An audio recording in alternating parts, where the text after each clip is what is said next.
Bonjour et bienvenue dans cette nouvelle vidéo d'AWS en français. Aujourd'hui, on va parler d'un nouveau service qui s'appelle Amazon CloudWatch Synthetics, qui a été lancé au mois d'avril 2020, donc très récemment si vous regardez cette vidéo après qu'elle ait été publiée, ou peut-être un peu plus tard si vous venez voir la vidéo plus tard. Donc CloudWatch, c'est un très vieux service qui vous aide à monitorer vos infrastructures, que vous connaissez certainement déjà. Et CloudWatch Synthetics, c'est un nouveau service qui permet de monitorer des sites web ou des API.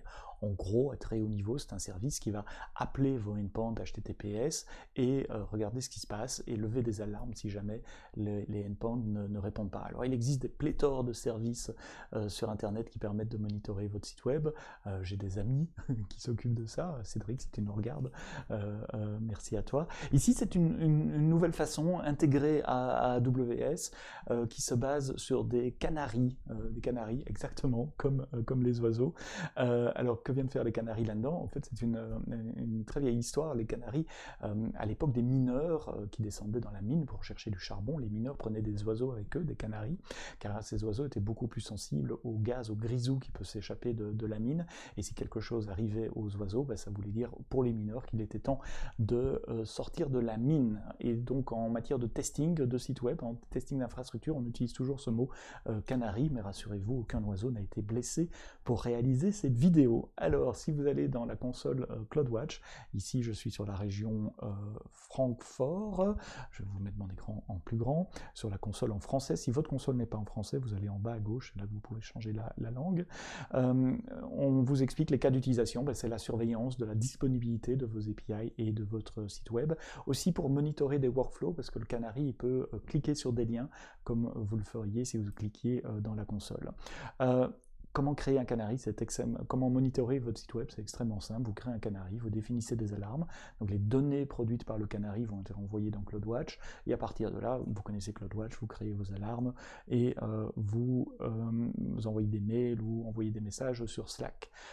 Pour créer un canari, soit vous partez d'un blueprint, d'un template qu'on vous fournit, un plan, soit vous chargez votre propre script depuis la console ou depuis Amazon S3. Si vous partez d'un plan, on vous en donne 4 pour démarrer. Une surveillance à intervalles réguliers d'un site web, un heartbeat comme on dit, un clic du cœur, surveiller une API, surveiller les liens cassés dans votre site web ou surveiller un flux dans une interface graphique, là où l'utilisateur va cliquer sur plusieurs éléments. Alors un canari, ça va être quoi? Ça va être simplement une fonction lambda que nous allons tourner à intervalles réguliers. Donc on lui donne un nom, on lui donne le domaine à surveiller, par exemple amazon.fr, www.amazon.fr. Et on vous fournit du code d'exemple, mais vous pouvez créer le vôtre également. Et donc ça, c'est du code JavaScript, Node.js, qui va être déployé sur Lambda. Et le canari, c'est un scheduler de fonctions Lambda, en fait. Il y a toute une librairie qui s'appelle Synthetics, qui va vous aider à naviguer à travers des liens. Vous pouvez changer la requête avant qu'elle parte, vous pouvez regarder la réponse quand elle revient.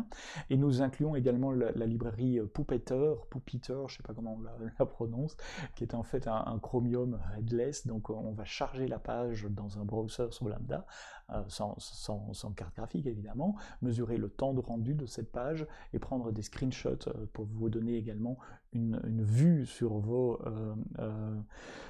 canaris quand ils tournent. Ici le code est assez simple, hein. Je vais sur une page, j'attends 30 secondes maximum que l'événement de content load soit fait, j'attends 15 secondes maximum que la page soit rendue, ensuite je prends un screenshot, je prends le titre juste pour le loguer, et si c'est un HTTP 200, je retourne rien, juste mes logs, sinon je throw une exception, voilà, c'est ça que vous devez faire, si quelque chose se passe mal, vous throwez une exception. Ensuite, pour la planification, vous nous dites si vous voulez l'exécuter une seule fois ou l'exécuter à intervalles réguliers, vous nous dites combien de temps on doit garder les données, c'est 1 mois par défaut pour les données d'échec, mais vous pouvez choisir une durée différente à la fois pour vos données d'échec et vos données de réussite. Où est-ce que nous stockons les données? Sur Amazon S3, il faut que le bucket existe, et puis il faut créer un rôle qui permette au canari d'aller écrire sur Amazon S3 ou d'interagir avec d'autres services si votre code va chercher des secrets dans Secret Manager par exemple.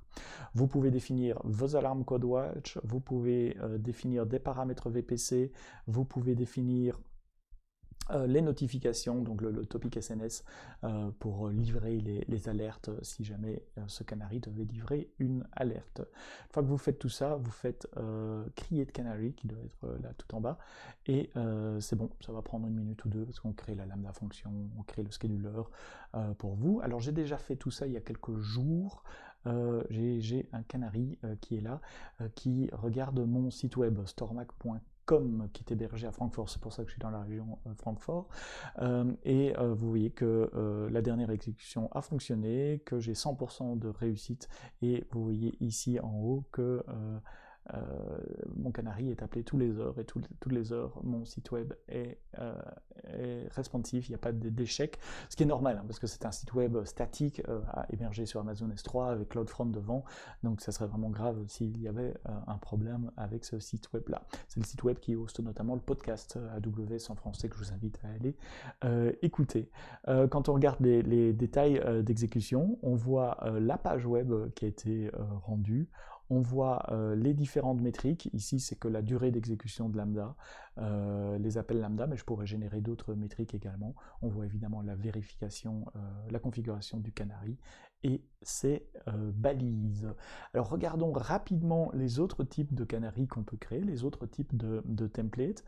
Pour une vérification de endpoint API, le script qu'on vous donne est un tout petit peu plus compliqué, puisque vous pouvez poster des données, vous pouvez définir les headers, par exemple injecter un token au hôte, et puis typiquement pour un contrôle d'API, vous allez vérifier la string JSON qui revient, ainsi que les status codes, peut-être les headers également, et prendre des décisions sur base de cela. Donc ça c'est l'exemple de code qu'on vous donne, à vous de le torturer ou de le remplacer par le code que vous souhaitez. Même chose si vous voulez suivre des liens, donc suivre un flux, un workflow, il existe une série de fonctions, on appelle ça des steps, donc sur la librairie Synthetix, il y a execute step. Le premier step, c'est charger la page, ensuite aller chercher des éléments, et vous pouvez accéder à différents éléments dans le workflow. Ici, on attend que la navigation a lieu, et puis on fait un clic sur un élément. On pourrait imaginer d'aller sélectionner un élément spécifique dans votre DOM. On peut prendre des screenshots aussi, Synthetix Take Screenshot, qui montrent comment se comporte votre application.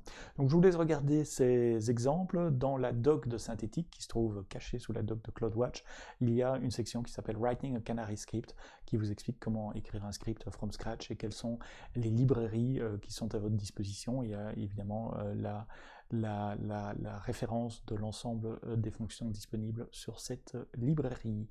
Alors avant de vous quitter, j'entends quelqu'un dire combien ça va coûter, quel est le prix.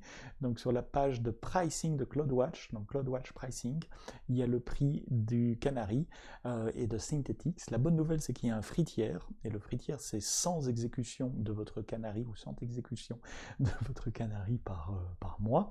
100 canary, donc 100 exécutions, ça fait quoi, 3 exécutions par jour à peu près, et ça c'est gratuit. Après ça va vous coûter un poil, mais pas beaucoup. Si je prends un exemple de canary sur une région en Europe, on va prendre Paris par exemple. Le prix est de 0,0015 centimes d'US$ hors taxe par exécution de canary.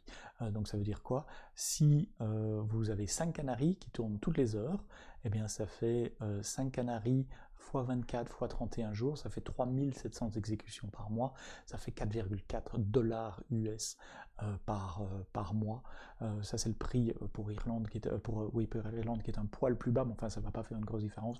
Plus les prix des alarmes CloudWatch, ça vous fait 5 $ par mois pour 5 canaries qui tournent toutes les heures, et puis le prix peut augmenter évidemment en fonction de votre fréquence de run. Voilà, j'espère vous avoir appris quelque chose de nouveau sur AWS, Amazon, CloudWatch, Synthetix, et le concept de canary. Laissez-moi votre feedback sur les réseaux sociaux, Sebsto, SEBSTO, sur GitHub, sur YouTube, cette chaîne où vous regardez cette vidéo, et sur Twitter, où vous pouvez me contacter nuit et jour. Merci d'avoir regardé cette vidéo, à bientôt pour d'autres vidéos sur le channel AWS en français, et d'ici là, quoi que vous codez, codez-le bien.